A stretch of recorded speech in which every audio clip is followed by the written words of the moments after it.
Over the last weekend, I got invited onto a podcast with Jules or TeslaReds. Go and look up his channel. Hey guys, and welcome to EV News Weekly by TeslaReds. As I mentioned, actually it's episode 19, 27 October 2024. So as I mentioned last week, look, we've got a special guest this week. We'll bring onto stage. Grumpy Old Man. Grumpy is he's got his own channel, obviously. Grumpy Old Man with an EV. And he was one of the channels I watched, in my early days before I took the EV journey. When I was looking at purchasing an EV, I love his no BS approach. Very down to earth, and has got some really good stuff out there. There's one I saw today showing the first electric truck to travel around the country. He did an interview with that driver.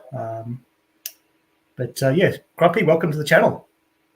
Thank you very much, Jules, for having me. Yeah, that first electric truck around Australia with John Edwards, part one went up 2 days ago, I think, and part two is ready to go. I'll upload it tonight. Fantastic. So, guys who haven't seen it, make sure you jump on there and check that one out. It's a very interesting story of the first truck EV to go around Australia. So I guess to start off with, John Edwards, I was going to say John Edwards, he's an amazing guy. What he comes up with, just brilliant. Yeah, it was definitely interesting to hear him talk about the experience. So I guess to start off with, I'd like to hear a little bit about your EV journey and what got you into them, what got you into content creation and that kind of stuff as well. Yeah, well, look, my EV journey started quite a few years ago. I wanted to get an EV, and in Australia back then, the only EV available was a Tesla, and it was a Model S or a Model X. And I said to my wife, we've got to go down this journey. Look. And she says, how much is that? And I go, it's only $190,000. And she goes, you can buy a bloody house for that. You're not getting one. So in order, happy wife, happy life, I didn't buy one. But I was really wanting to go down that track. And eventually I went out, and I bought an Outlander PHEV, a Mitsubishi Outlander plug-in hybrid EV, which had got a CHAdeMO plug. I mean, at that point in time, I knew bugger all. And I kept that for a while. And then I went to a car thing where they'd got all these old cars. And there were Teslas there. And they got a Model 3. They got quite a few Model 3s. And I go, what? When did these come into play? And they go, oh, we've only just picked them up yesterday, or I picked mine up this morning, and so on. So I sat in one and I go, bloody hell, this is nice. So I drove home, went on the internet and ordered one, and it came within a couple of months on the next ship. So that was, the first year that Model 3s came into Australia. Was that 6 years ago? 5, something like that. Anyway. Yeah, so that's when I got my first Model 3. And then when the Model Y came out, which was now just over 2 years ago, I was having trouble. I got bad arthritis in my spine. Actually, my doctor said it's not arthritis, it's early onset rigor mortis, but still. So I was having great difficulty getting in and out of not only the Model 3, but any small saloon car. So I thought, I've got to get an SUV.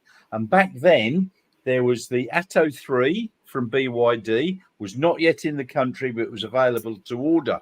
And that was it. And there was the talk of the Model Y. So I put an order in for an Atto 3, put my $1,000 deposit on. And that was in February 2.5 years ago. And some months later, I was on holiday in Europe, and I realized that the Model Y was going to come in to be ordered. And I worked out that it was going to be 1 o'clock in the morning, my time, where I was in Europe.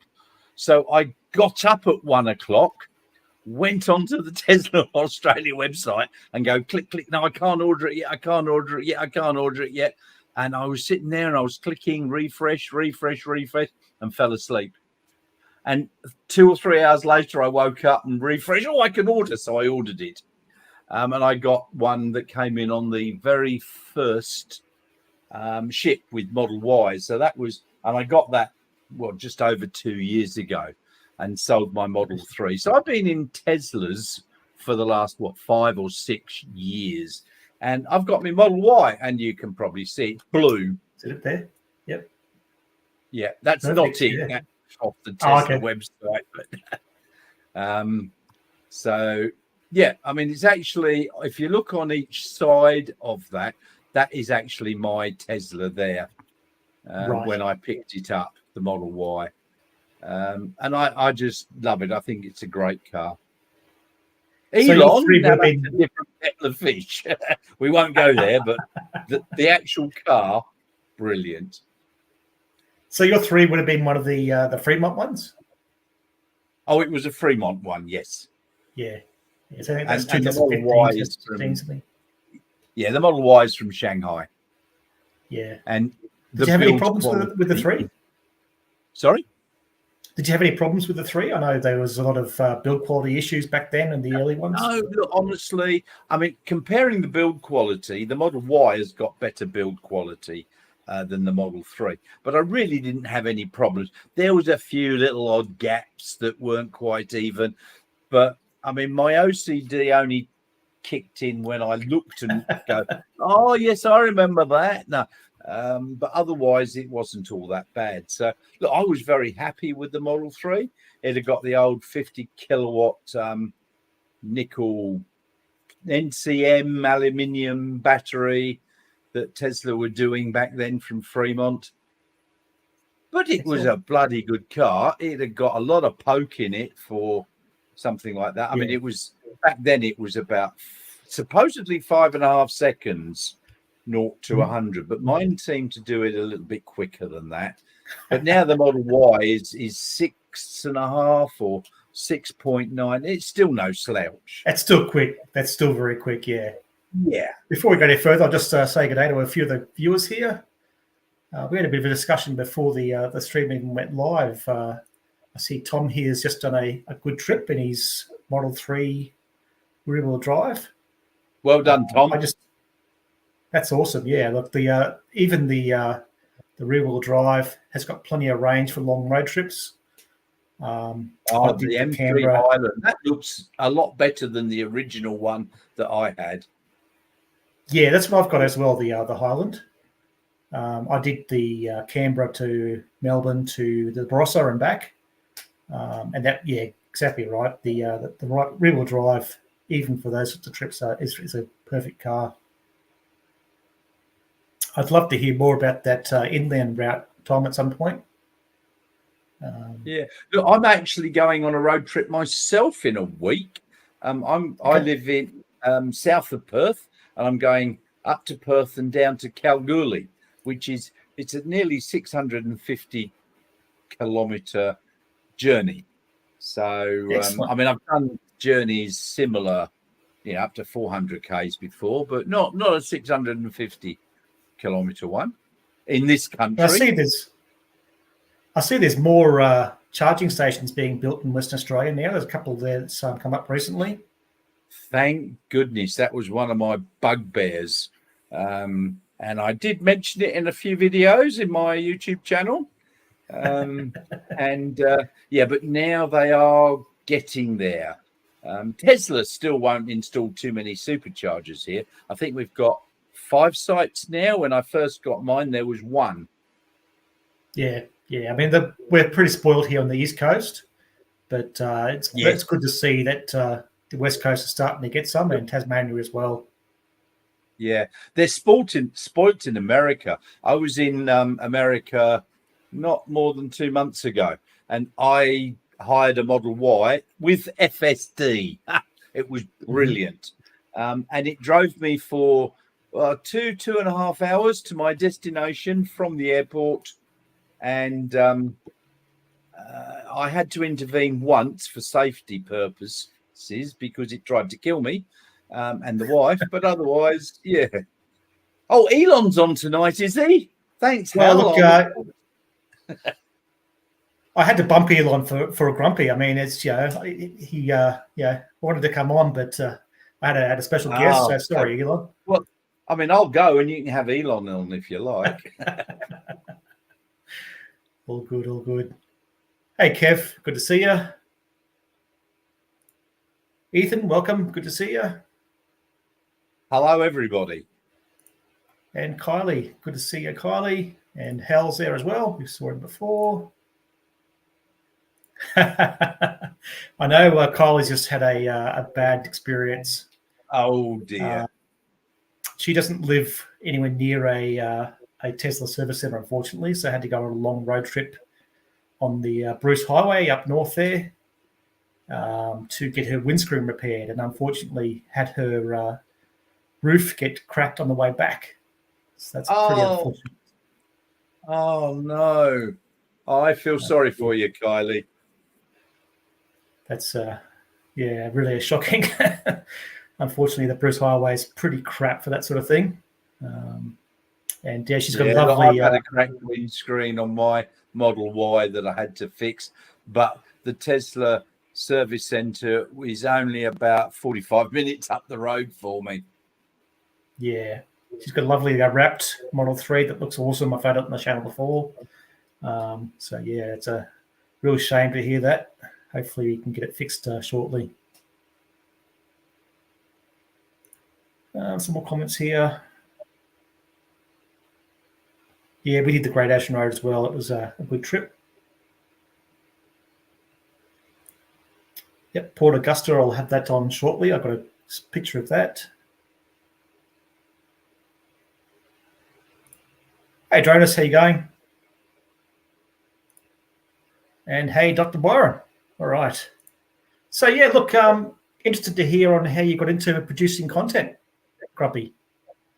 Me? Well, look, I got into the Model 3s and I'd had that for a year or two.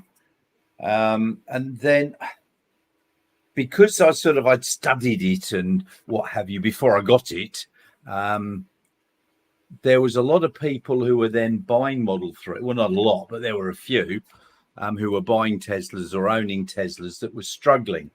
And I was asked by the Tesla Owners Club of WA to every now and again go out and help people, or they were stranded or what have you. You know, one guy got into his garage with 0% and then couldn't get into his car. He hadn't bricked his battery, thank you. So I thought, look, there's a need here for some sort of assistance and so on. So that's why I started the channel initially. But because I'm an idiot, I was also interested in renewable climate change, and I was always harping on about it. Went and saw our local member who's one of the ministers for environment or something in their state parliament here. So I thought, well, I gradually expanded it to include all electric vehicles, renewables and climate change and all that sort of thing. So that's why, every now and again, I do some stories on that. And look, I getting some feedback from people saying I'm an idiot, and they're probably right. Excellent. But, at my age, and by the way, Jules, I must compliment you on your haircut. And at my age, I've given all the, I won't say the word, that I ever had. So I've got nothing left. And really, I don't give a monkey's. Mm-hmm. Excellent. Yeah, look, there's a lot of fun out there. So I think it's good to have people producing content to get the real fact out there. I do like the fun. That's why, I'm happy to have people on there that are producing content and try and help them promote their channels. And hopefully you'll get a couple of subscribers out of it. I saw Kev subscribe to you just now, so that's great. Yes, everybody who's watching now, you must go and subscribe to my channel, or I'm going to come around and visit you. There it is there. Just go to Find that YouTube channel. and search Grumpy Old Man and his EV. Yes, please do.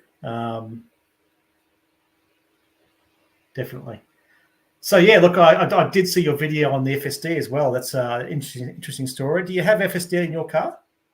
I've got enhanced autopilot on mine. When I had the Model 3, I bought it and I paid straight away for FSD because, according to Elon, it was coming in 2 weeks. Yep. I'm still waiting. But I mean, fortunately, back then it was only about $2,500. So now I paid $5,000 for the enhanced autopilot. And if we ever get FSD, which I absolutely love, having tried it for real in America, then I'll pay the other $5,000. And yes, Electric Kev, that M guy, he actually is sponsored and paid by fossil fuel companies. Yeah, I saw a video, one of the American channels that do they sort of do a rebuttal and all these photo items. They did one on his Ben Sullins channel. does. That's Ben it. Sullins did one on this idiot. That's a good video. Yeah. It puts a bit of the real facts in there and debunks all the crap. Excellent. Good to see you, Hal. Oh, thank you very much, Hal. All right. So just saw that Tesla have brought back talking about FSD, the FSD transfer. So if you are looking at a new car, if you do it by the end of the year, you can transfer FSD.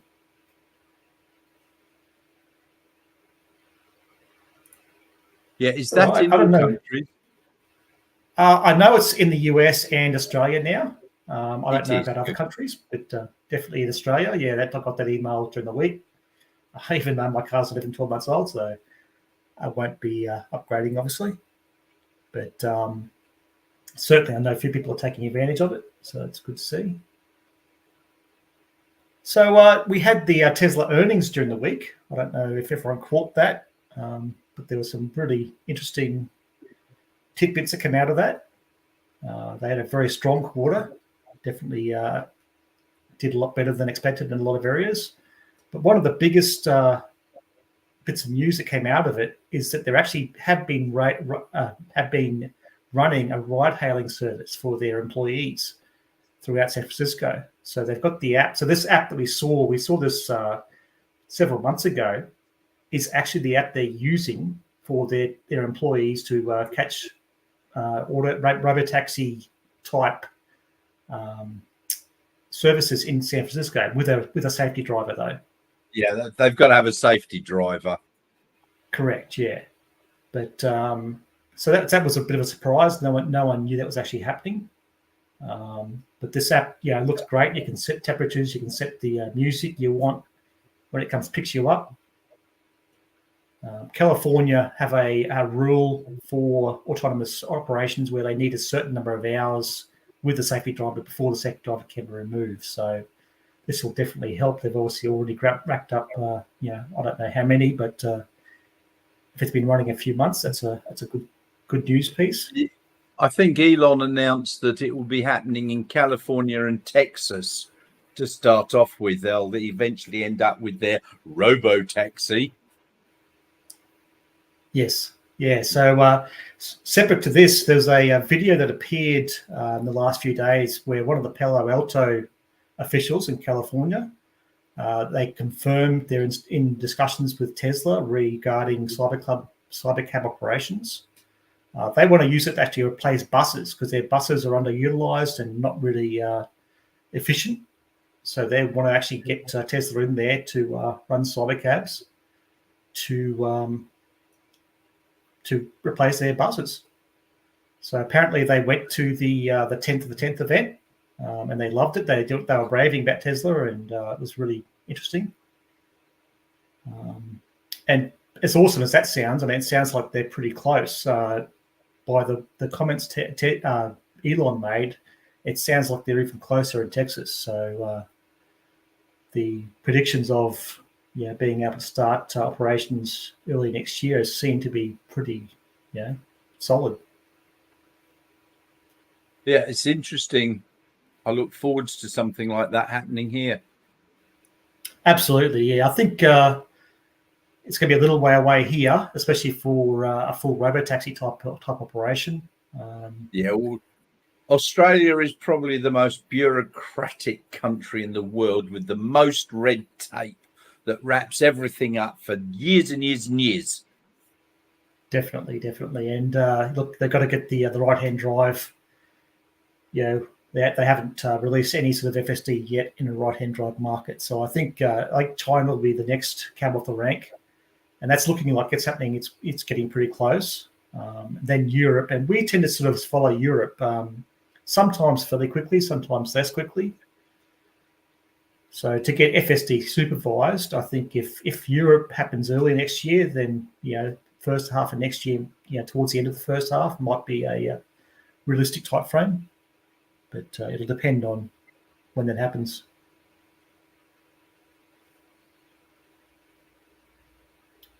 But definitely, like you, Grumpy, I'm definitely keen for it. I've seen a lot of how it goes in the States, and it is looking fantastic. Yeah, well, after first-hand experience,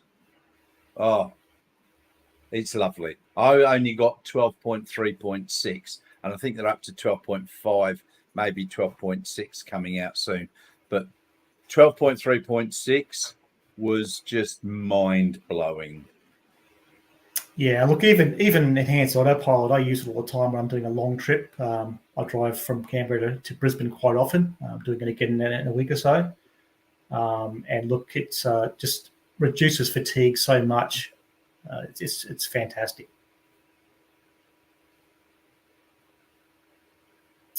So yeah, look, other bits and pieces that came out of that, cost of goods per vehicle have come down to the lowest level ever.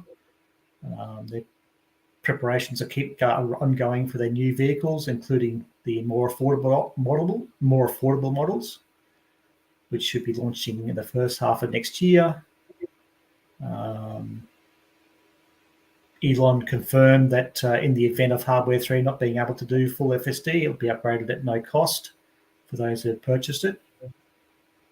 Again, that's nothing new, but there's been a lot of fudsters out there that have been trying to push the narrative that these cars with Hardware 3 are not going to be able to support it.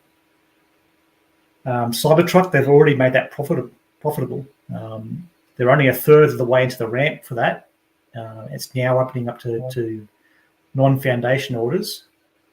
But to really turn that into a profitable line so quickly is a massive, massive hit to other manufacturers who have been for years still trying to make a profitable EV.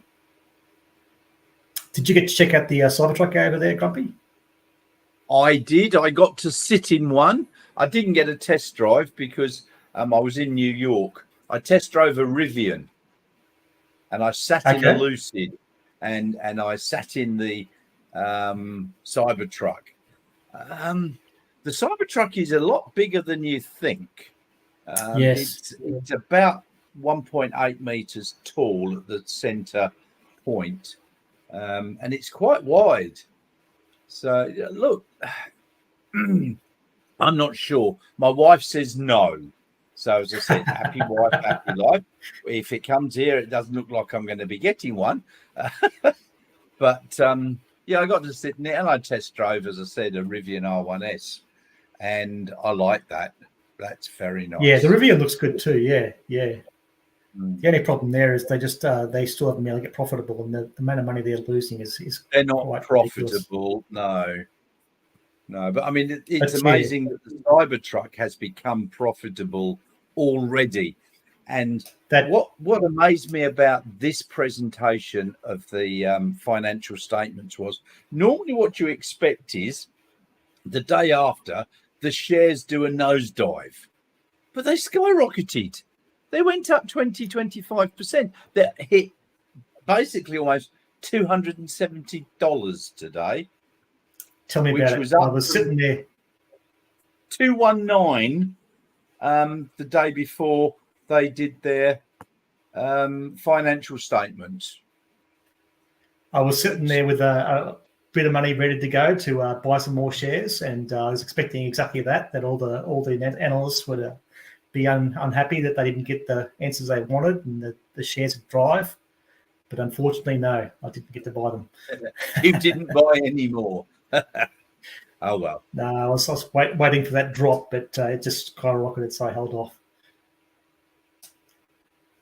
But yeah, you're right. That is normally the case on these sorts of earnings calls. So my last bits there, the ability to produce the 4680 at a cost cheaper than any dedicated battery manufacturer in the US.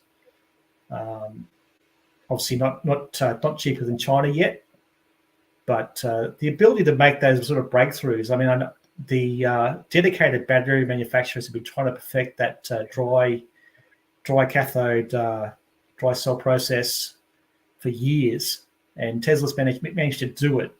But it's not even their primary focus. I mean, they're doing all these things that are groundbreaking in secondary and tertiary, areas that they're not even really focused on. So that's another big bit of news. And the fact they're heading towards 100 gigawatts of stationary storage deliveries per year with their new megapack factory. So there's a lot of upside there that we're looking at, and looks like Tesla's going to be around for quite a while yet.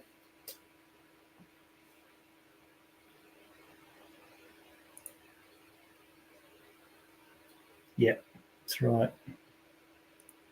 And yep, please hit that like button, and also go and subscribe to Grumpy's channel as well.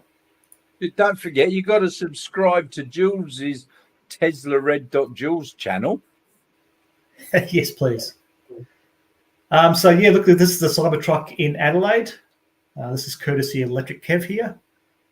Had a confirmation yesterday that's now on the Gold Coast. So as expected, it's going up to Queensland and spending a bit of time up there. I don't have any information on what it was going to do after Queensland. Presumably it might leave the country, but who knows? Now, it was in Western Australia, where I'm based, recently, yes, but no one was allowed to open the door and sit in it. Is that the case around the rest of the country? I think most of the country that was the case, yeah. I got to see it in Canberra as part of the Toka Owners Club, and they did a special behind the scenes viewing for us where they opened it all up for us. So I've actually got a video on the channel somewhere with all the tonneau cover opening up and that kind of stuff. Yeah, because I saw it in Tesla in New York and opened the doors. I got the front open. I moved the tonneau cover up and down, and yeah, they allowed me to play with it.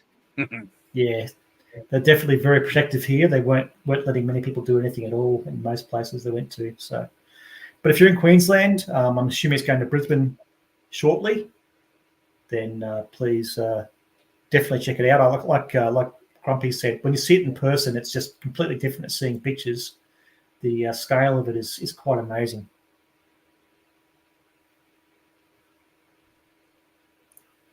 Yeah, I saw some dirty fingerprints on it there, Kylie. They wouldn't open the doors. Yeah, I got one better than you, Kylie.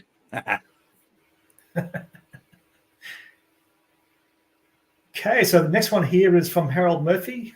Some more EV drivers tackling the circumnavigation of the country while towing a caravan. So there's 3 of them now. Yep, Harold's a WA guy. Yes. He just likes to do a lot of trips around Australia. I've seen him do quite a few. He's got the most trips around Australia and towing his caravan.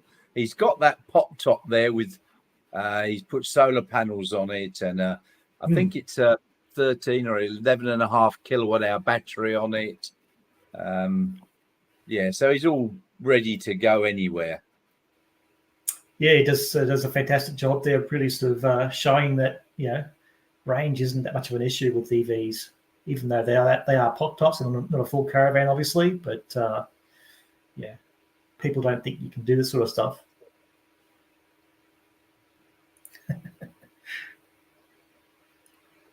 Oh, okay, Kylie.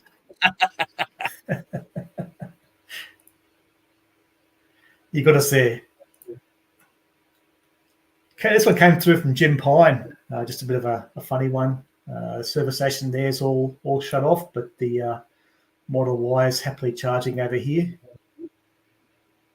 So I quite often hear that line from the EV haters that, what if the power goes out? What are you going to do? You can't charge. But not only are all the fuel pumps completely dependent on power, they're also dependent on the whole global supply chain. Mine the oil, refine it, deliver it, dispense it. There's just so many geopolitical and environmental factors that can disrupt a supply chain, let alone just the failures at pumps. If you just look at what happened in Florida recently with the terrible storms that went through, people were queuing for petrol, and then all the petrol stations, well, not all of them, but many, many, many of them ran out.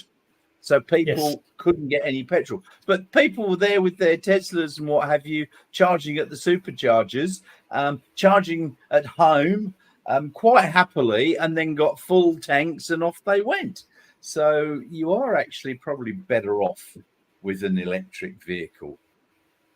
Yeah, that argument just becomes so silly. It's you got that one little failure point that will also affect fuel, when fuel's got so many other failure points. Not only just in the fact that it can fail, but whenever there's global tensions, there's disruptions in supply chains, the price goes skyrocketing.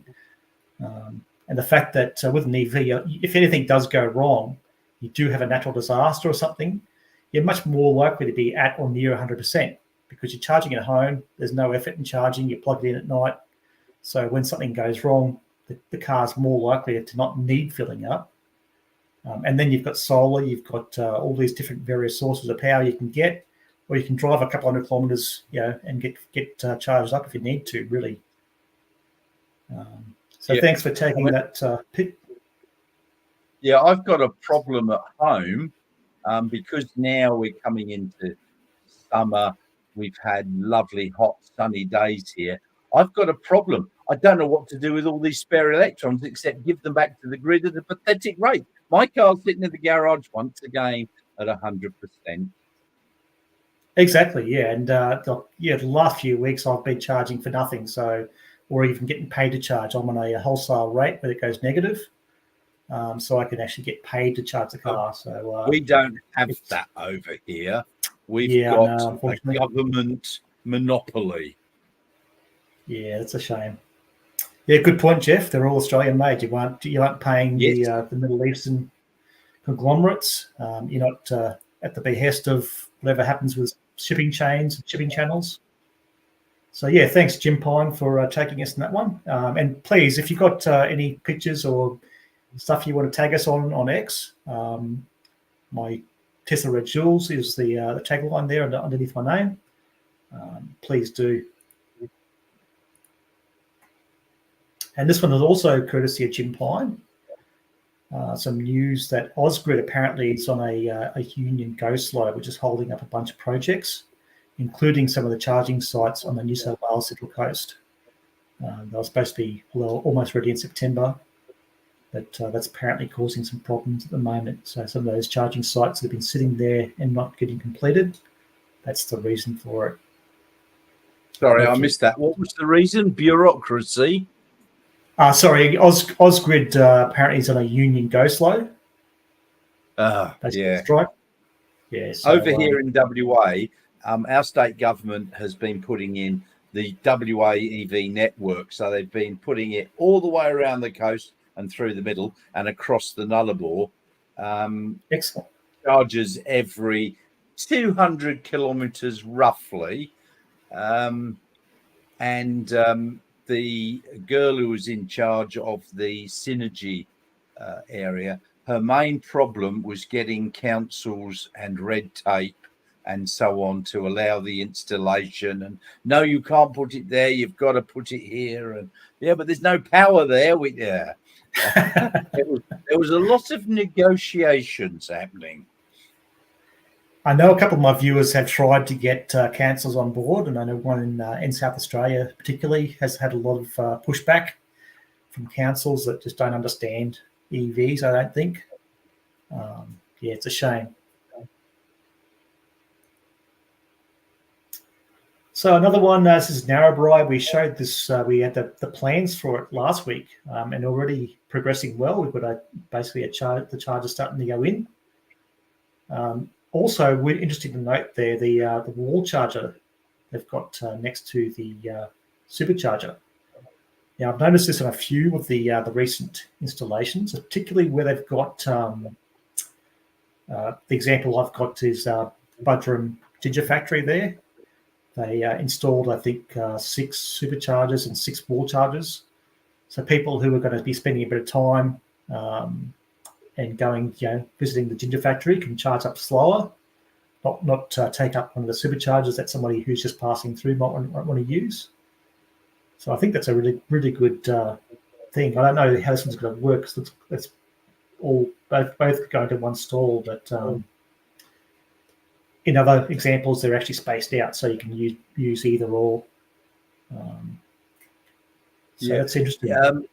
Our WAEV network that the government put in, there was a few things that actually it was Harold Murphy who got all this done.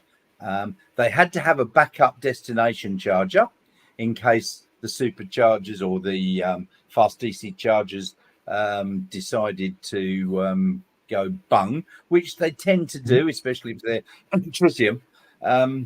And the other thing that they've done, which was really good, was, yes, you can use your ChargeFox RFID card or the app, but they've put in a credit card reader, debit card reader. Yes. So you can just tap your card and go and pay like that, which was far better. Yeah, that's, look, just that reliability is the biggest issue, and it's obviously one of the advantages we have with Tesla. Their superchargers are just so reliable. But when you go to some of the other sites, and especially where they've got only 2 chargers, and their reliability isn't great, that can certainly cause problems.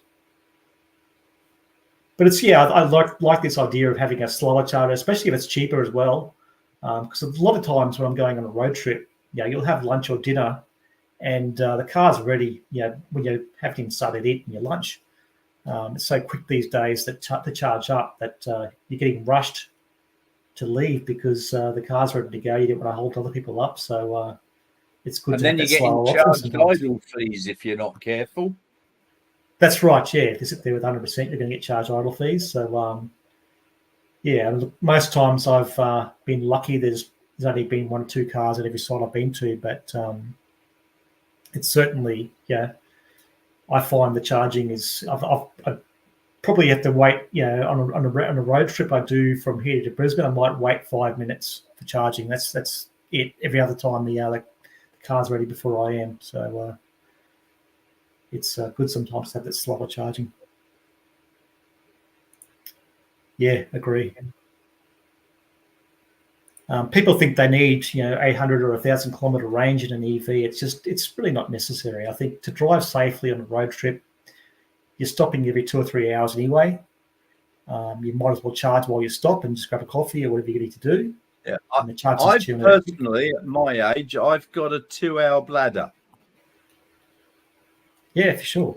And just for safety as well. I mean, 2 to 3 hours is about the limit. Yeah. So, in fact, at the video that I'm putting up tonight, which was the part 2 of the interview I did with John, the first electric truck around Australia, right at the end, we actually did discuss, people who need 1,000 kilometres and they want to tow their 10-ton caravan.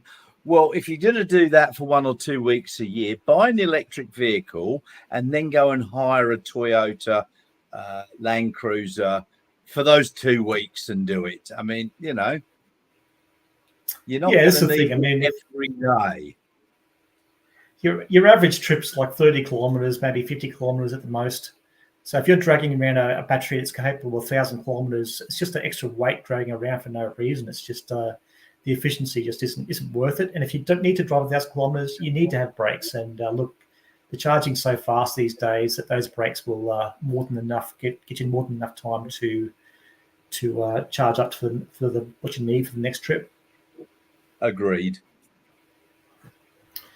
All right, this one here is some great detective work by one of our viewers, Mark, who's Moa999 on the TMC forums, Tesla Motor Club forums. He likes to dig through our development applications and find these new charging sites before anyone else does. This one's at Coolac in New South Wales. It's a 12-stall supercharger site with space for 8 more, so it will go up to 20 stalls. It's right next to the pub, which is going to get redeveloped. So another one of those great sites for a lunch or dinner stop. Hopefully they might even offer some breakfast options, some coffee, that kind of stuff. You won't have time for lunch if it's a supercharger. Sorry. Yeah. I stopped at the one and only supercharger. This is many years ago, and I got my first Model 3. And I plugged it in, went into the restroom, came out, was standing in the queue to order a coffee, and my phone's telling me you better go back and move your car. It's fully charged. Didn't even have time to order the coffee. I've had exactly that several times, but I've been lucky because most times I've done road trips, I've been the only car, or there's been 1 or 2 cars at a 15-stall site or something like that. So in those cases, I'm happy to leave it and just keep monitoring the site, make sure it doesn't fill up. But as soon as it starts filling up, then I have to go and move the car. Yeah, for sure.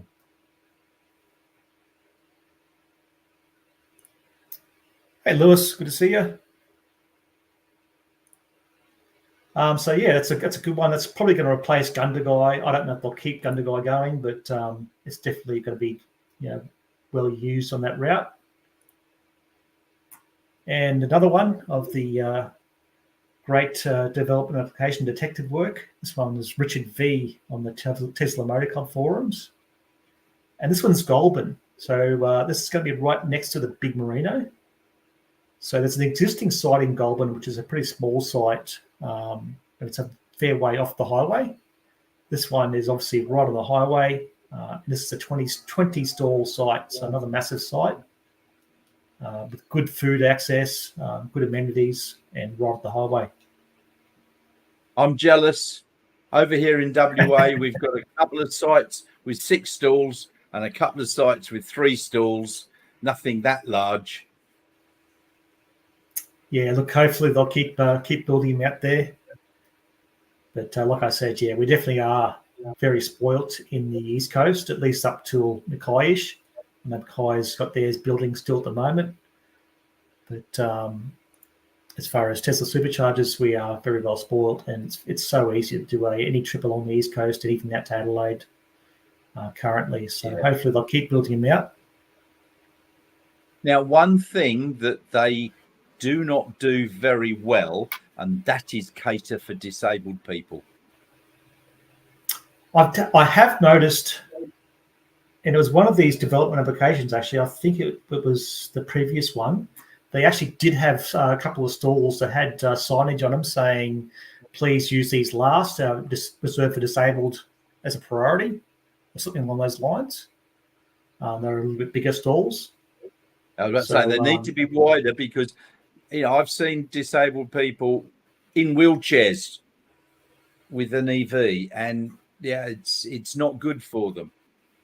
Correct, yeah. So it looks like they are starting to think about it, and also trailers, that kind of stuff, having some pull-through sites where trailers can get in. Yes.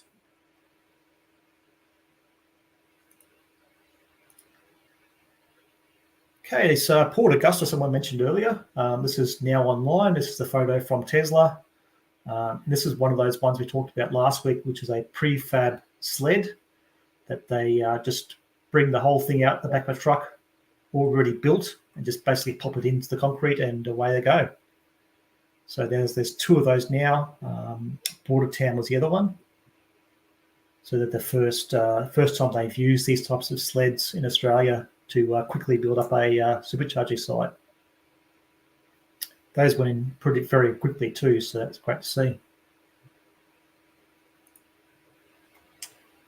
And last one for our new superchargers. This is Alexandria, also open now, and it's also open to non-Teslas from day one.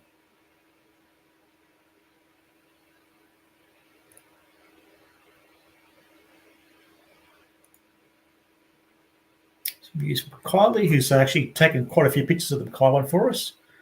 So it was due to go this month. Waiting on cable routing inspection. Okay. Yeah, it looks like Tesla's done all their stuff there. It looks like it's pretty close to ready to go.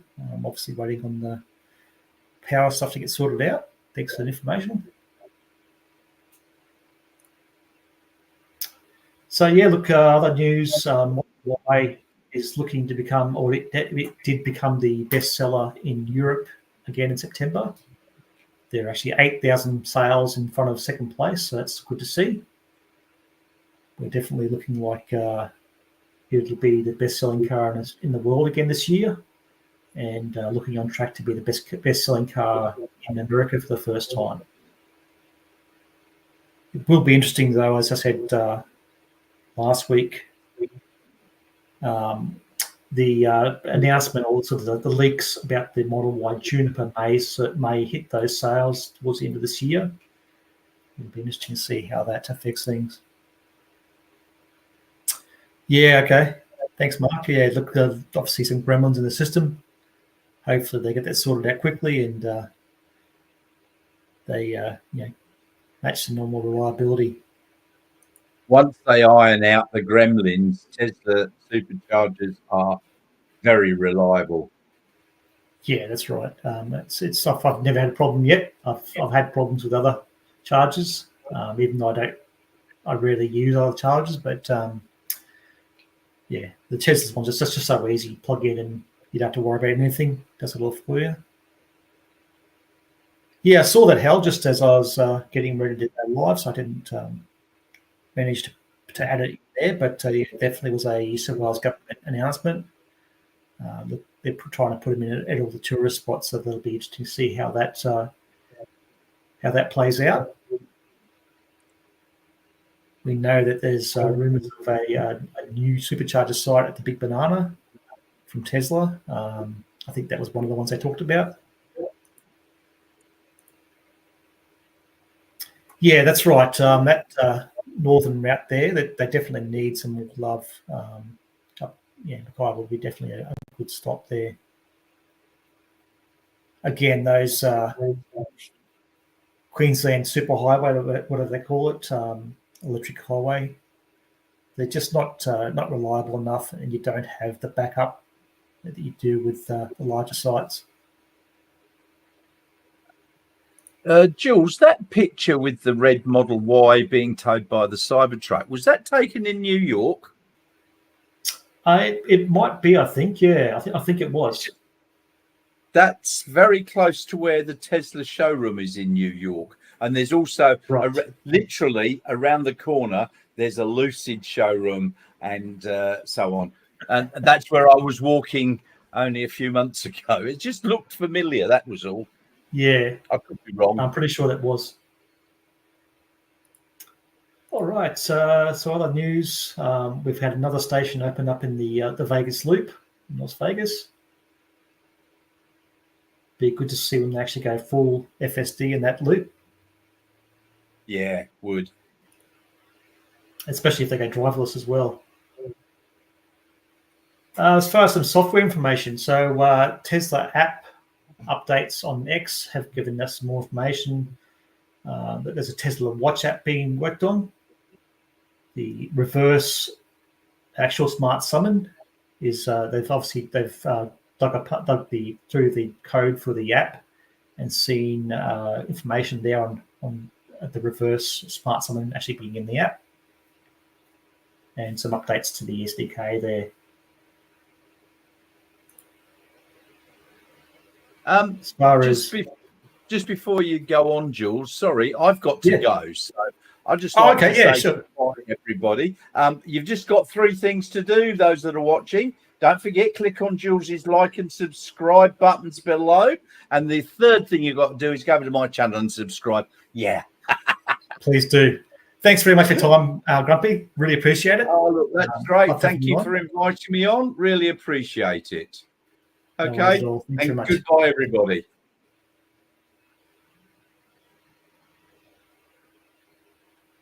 So just going through the comments here.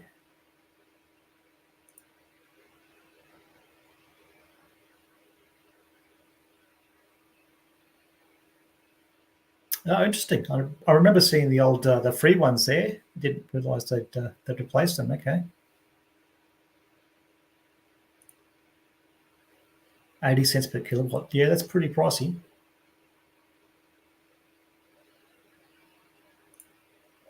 Thanks for that, Kylie. I'm sure he'll be happy with that. He's picked up a few subscribers tonight, which is great. That's exactly what the plan was.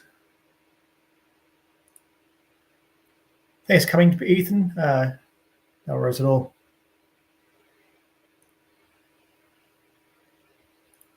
All right, so yeah, we've got a couple more slides to go. Just some more software information. We've got 2024.33.25, which is rolling out in the US with FSD version 12.561. For those of us not blessed to be in countries with full FSD supervised, the 2024.38.2 has been rolling out, and I received that earlier this week.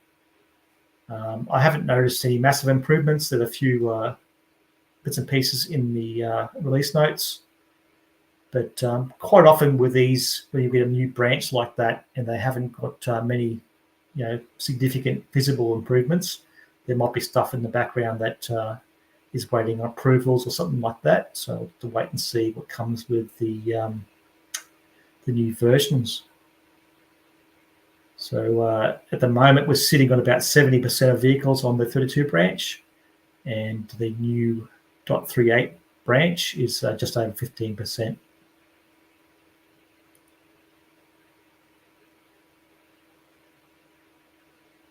Yeah, another good article, actually. It was a fair article talking about this myth that electric vehicles are, increase the average mass of cars on the road.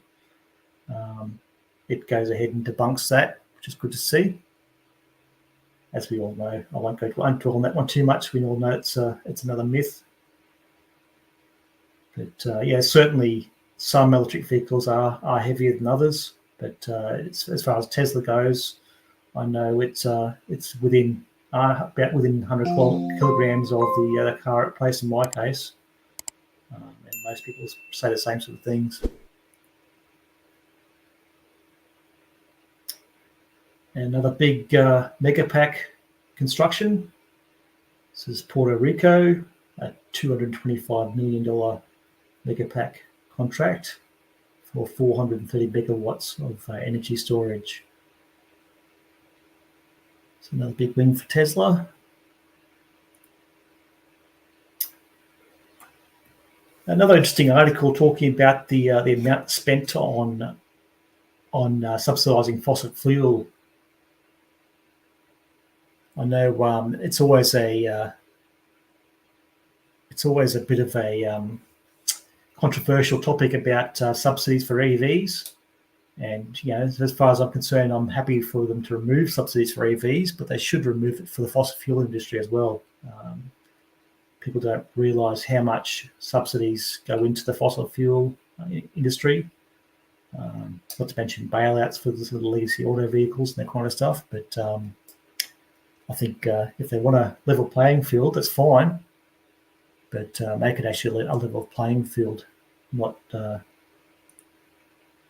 just take away the EV subsidies. Yeah, exactly. And even we compare a Tesla Model 3 to, say, a Camry or something like that, or a Model Y to RAV4, the weights in them are very similar. I know I've said before that there's certain vehicle makers, especially some of the legacy auto vehicles that put these massive battery packs into their vehicles to try and match the range of the Tesla, but they can't match the efficiency, so they put in 100 kilowatt batteries in there. Those weights definitely do increase. But if you look at the majority of EVs, the Teslas, the BYDs even, the weights aren't any higher than the standard cars that they'll replace.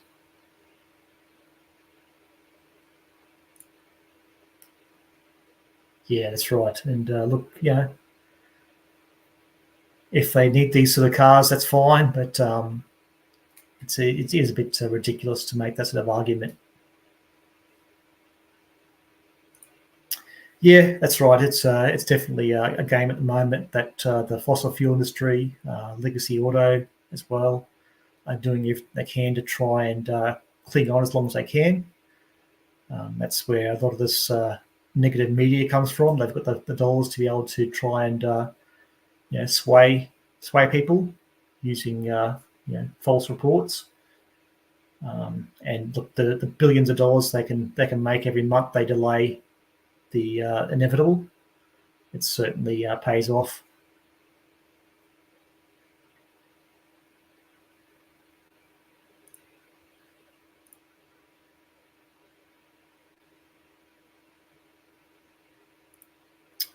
Yeah, look, the ute market is definitely something that we need to address. That's something that is definitely missing in Australia. The Shark, I understand, is a hybrid, so it's not. Look, it's seen as a stepping stone towards EVs, especially for those people who have the range anxiety and that kind of thing. So I can see some benefit in it.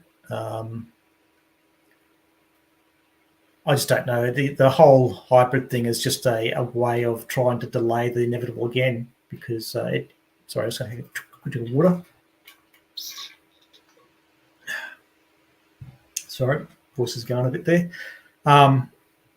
Yeah, look, the hybrid thing, it keeps that servicing requirements and actually increases complexity in the vehicle rather than dramatically reducing it like you get in an EV. So a lot of these legacy makers are definitely desperately clinging onto hybrids in an effort to try and delay people going EV.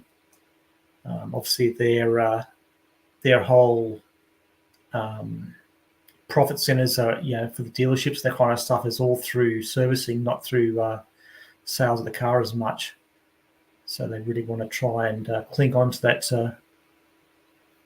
locking the customer in. But look, it's a good first step. I'd like to see some more electric. I would love to see the Rivians out here. Obviously, the Cybertruck's another option, but a very big vehicle too. So I don't know. But yeah, look, it's good. Like long way of saying, it is good to see.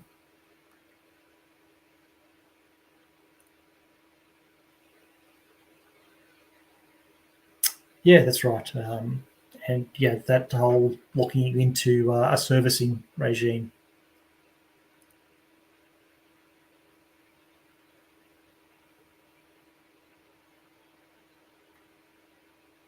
Yeah, look, I personally, my personal views on hybrids is that they saw their day 6-7 years ago before Tesla really started to show that EVs were perfectly good cars. Until before EVs were really able to be made properly and made to be a good car, EVs made sense. But today it's just not worth it. It's adding complexity. You're either dragging around a battery that you're not using, or you're dragging around a engine that is just adding weight for no reason. You've got all the extra complexity, all the extra service requirements.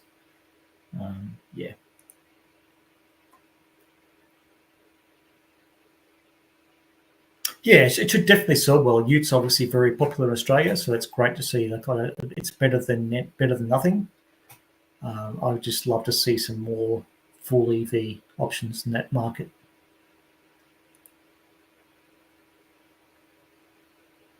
Exactly right. Yeah. So that's why I definitely say it's a good thing.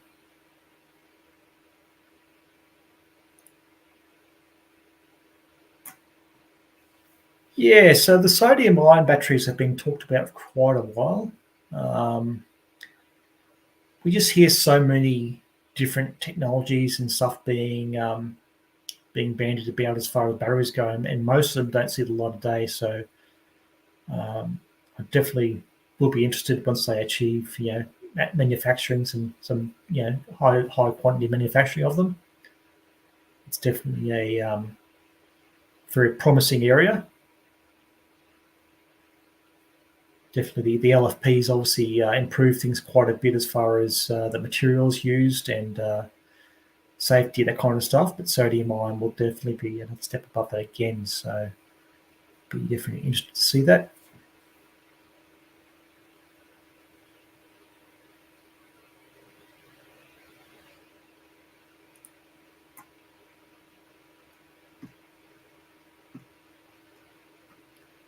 But Tom, if you're still around, hit me up during the week, and I'd love to hear more. I don't know if you want to come on channel at all, come on screen and talk about your trip to Adelaide. I'd love to hear more about that charging experience through that central route. Or if you just want to comment next week, we can have a bit of a chat about it. If you don't want to be on camera, that's fine. We can just do it on chat. If you're around next week, I'd definitely love to talk about that.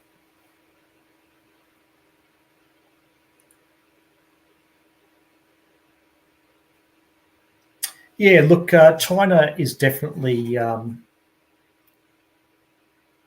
took the lead, and they did the right things, investing very early and very heavily into batteries. The 4680 is groundbreaking, but like you say, China's still ahead. I don't know, if the 4680 will eventually pull ahead. It depends on what other technologies are, proven in the meantime. But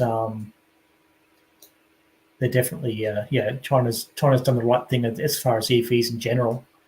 The fact that they're now selling more EVs than ICE vehicles, they crossed over that this year.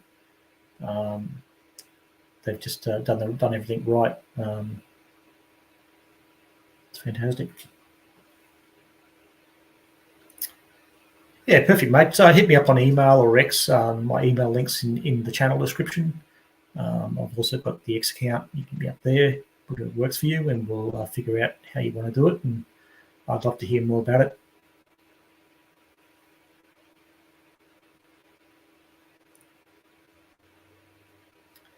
All right, guys. Hope you enjoyed that. It was good to have Grumpy on and get a different voice on here for a change.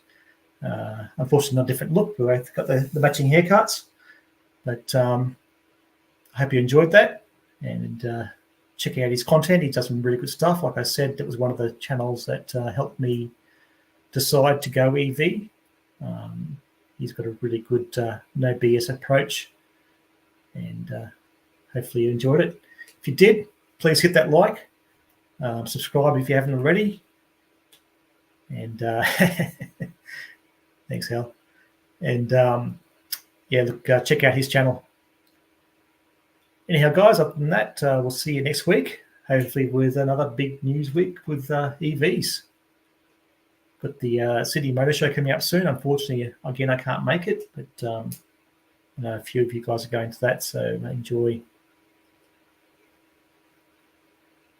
All right, guys, thank you. See you next time.